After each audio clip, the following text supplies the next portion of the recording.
Mañana con 20 minutos, muchas gracias por continuar con nosotros. Tenemos información importante para compartir a esta hora de la mañana. Le quiero dar la bienvenida al doctor Roberto Méndez, quien es docente de la Universidad René Moreno, para analizar artículos que han sido observados del Código del Sistema Penal. Doctor, bienvenido. Muchas gracias por su presencia. Muchas gracias, un gusto estar aquí con usted. Y entre los artículos que han sido observados, ¿cómo podemos analizar esta situación?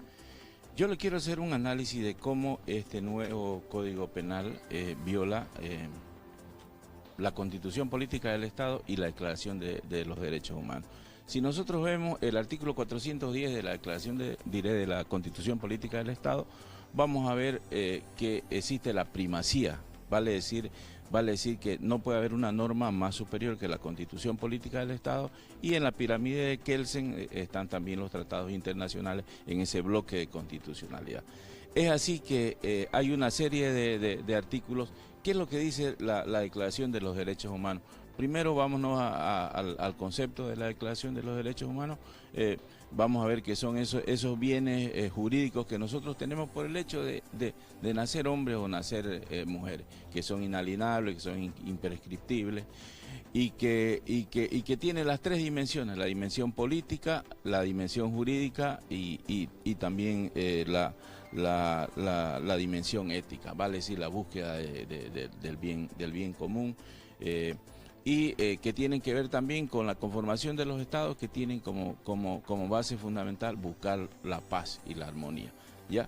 Entonces, con esa introducción vamos a ver que la Declaración de los Derechos Humanos, por ejemplo, firmada en 1948, de la que Bolivia es signataria, establece 5 bienes jurídicos principales: la vida, la libertad, la dignidad, la justicia y la democracia.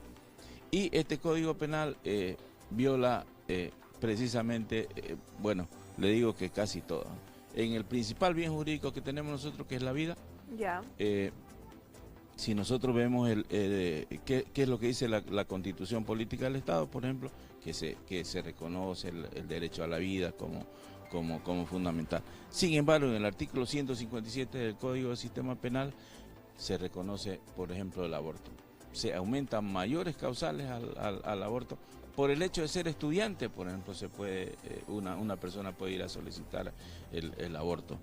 Pero continuemos en el tema de la libertad. La libertad es definida como la capacidad de acción de las personas, ¿no?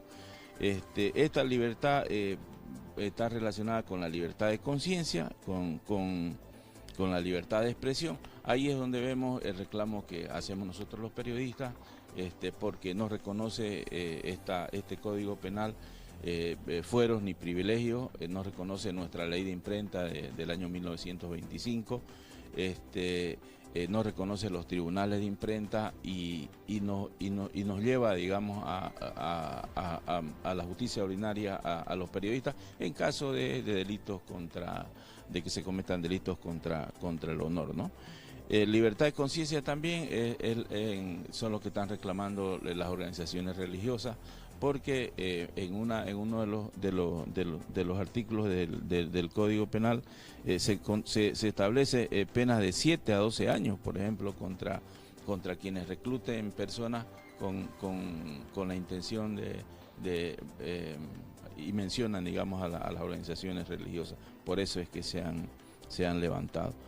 En el tema de la dignidad, que es el tercero, digamos, el tercer bien jurídico que protege la Declaración de los Derechos Humanos, nosotros tenemos derecho, por ejemplo, a un empleo.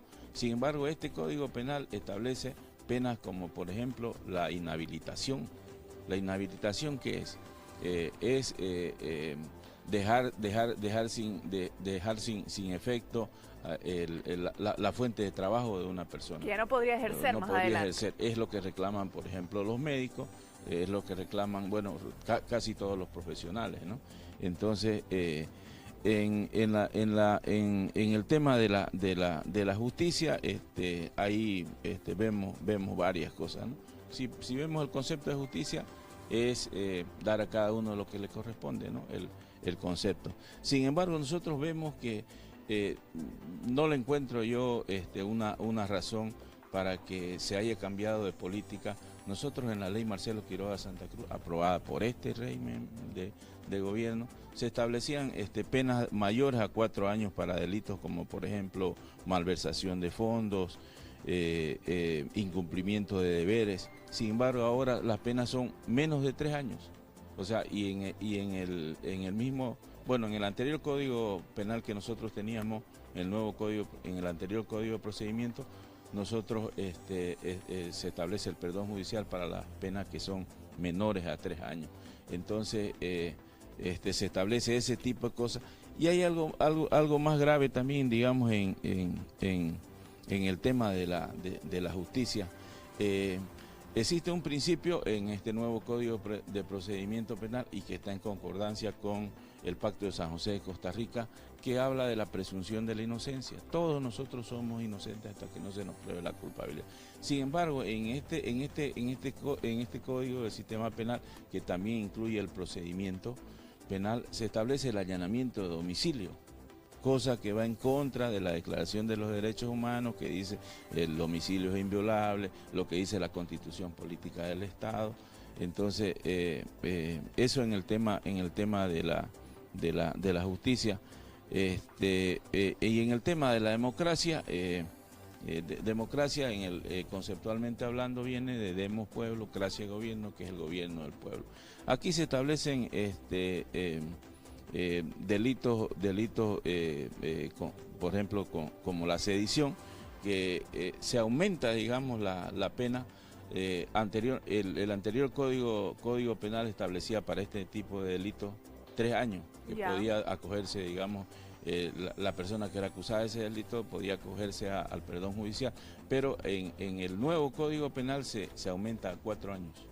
Entonces, justamente para que la persona vaya, digamos, a la cárcel, la persona acusada de levantarse en contra de una autoridad de gobierno, digamos, o atribuirse los derechos del pueblo, digamos, ¿no?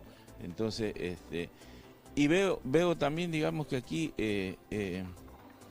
entre otras de las observaciones principales que nosotros en la Facultad de Ciencias Jurídicas estamos haciendo, nosotros hemos hecho, digamos, un análisis, vamos a emitir un pronunciamiento, vamos a emitir una propuesta. El decano, el doctor Manfredo Menacho, ha reunido a los abogados penalistas y a los abogados de derechos humanos, bueno, en realidad a un grupo para hacer un estudio y emitir un pronunciamiento. Ahora, doctor, son muchos los artículos que han sido observados. Varios sectores se han manifestado de una u otra forma. En un principio, los médicos, ¿no? Con el tema 205. Del 205. Ahora el gobierno decía que derogó precisamente esto y piden la abrogación. ¿Qué debe entender la población referente a esas palabras de abrogación, derogación y qué se viene ahora? El tema de fondo, digamos, es que el gobierno, ya lo ha dicho el vicepresidente, lamentablemente, él habla siempre de las trampas envolventes, ¿no? Entonces, habla de revisarlo todo el código durante un año, digamos, ¿no? Sin embargo, nosotros sostenemos, y le estoy hablando desde el punto de vista jurídico, doctrinario, vemos que este Código Penal tiene fallas en el fondo y en la forma. En la forma, por ejemplo, este código no está sistematizado. Todos los códigos, si nosotros revisamos desde la Constitución Política del Estado, comparamos con otras normas, están por temas. Sin embargo, nosotros vamos a ver aquí cosas que son sorprendentes. Como que, por ejemplo, en una parte de este código se dice que el microtráfico es un delito, pero en otra parte que es una de las observadas. ¿Se podría decir, doctor, que esto contradice? Es contradictorio. Por ejemplo, como le dice, en una parte se dice que el microtráfico es un delito, pero en otra parte ¿En la Constitución Política del Estado? en el mismo código, en otra parte del código se dice que uno puede portar 5 kilos de marihuana y 1,5 kilos de cocaína. Entonces, o sea, ¿dónde estamos? O sea, yo creo que los jueces se van a partir la cabeza viendo, digamos, cómo aplicarlo, porque va a ser inaplicable y porque fundamentalmente va a ser sujeto de que se plantee o proceda a un recurso abstracto de inconstitucionalidad, o proceda también cualquier demanda en contra de este código.